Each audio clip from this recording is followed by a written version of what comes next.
From the very beginning, when Pedro Menendez landed in 1565, free and enslaved Africans contributed to the protection and survival of early St. Augustine. When it came time to build a stronger fortress, Africans, both free and enslaved, were part of the diverse labor force that constructed Castillo de San Marcos. And when it came to defending the city, as early as 1683, free black militiamen were part of the city's military defenses. During this period, there were distinct differences between the British system of chattel slavery, in which the enslaved were considered mere property, and the Spanish system, which upheld certain legal human rights, including opportunities to purchase one's own freedom. It was also during these years that the story of the Underground Railroad began. British enslaved Africans in Carolina learned about the protections of the religious and military systems in Spanish Florida and sought their freedom by traveling south. In 1687, the first recorded fugitive slaves from the Carolina colony arrived in St. Augustine. Governor Quiroga granted their request to be baptized and married in the Catholic Church and found them paid employment in his home and building the Castillo.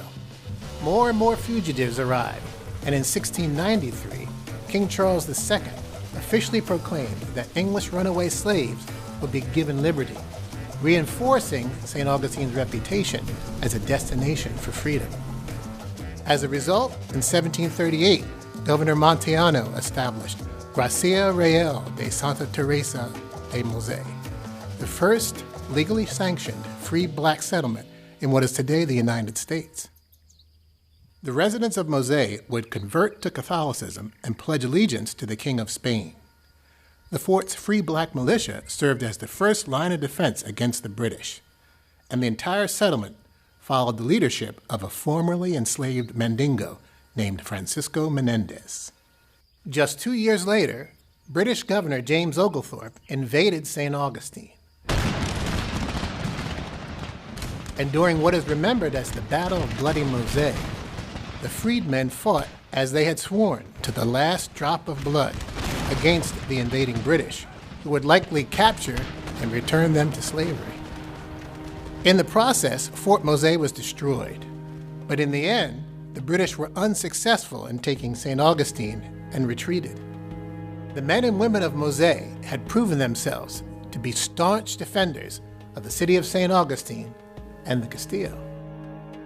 With their home destroyed, the Mosé residents spent the next 12 years living amongst the Spanish in their city, further integrating the uniquely diverse society of St. Augustine. In 1752, Mosé was rebuilt, and the former inhabitants reluctantly returned to their designated village. Parish registers record children being born of freemen of Mosé and enslaved women still living in St. Augustine, so strong family ties between the communities were still being maintained. However, in 1763, Spain surrendered Florida to the British through the Treaty of Paris that ended the French and Indian War. The people of St. Augustine evacuated to Cuba, including the inhabitants of Mosé. Florida was not a haven for freedom seekers during its years of British occupation, but when Spain returned to the territory after the end of the American Revolution, so did its policy of offering freedom to people escaping enslavement. Eventually, under pressure from the new United States, the Spanish crown abandoned its policy of sanctuary to runaway slaves. The freedmen living in St. Augustine at the time did not lose their status, and the governors of Florida continued to rely heavily on their black militias. The Mosé settlement would eventually be abandoned and fall into ruin. Now it can be visited as Fort Mosé Historic State Park and showcases an interpretive museum and regular living history events. Today, the Castillo remains remarkably unchanged from the time when enslaved Africans made the perilous journey from British colonies to find freedom in Florida. For some, it symbolizes a journey to move forward despite hardships. What does it mean to you?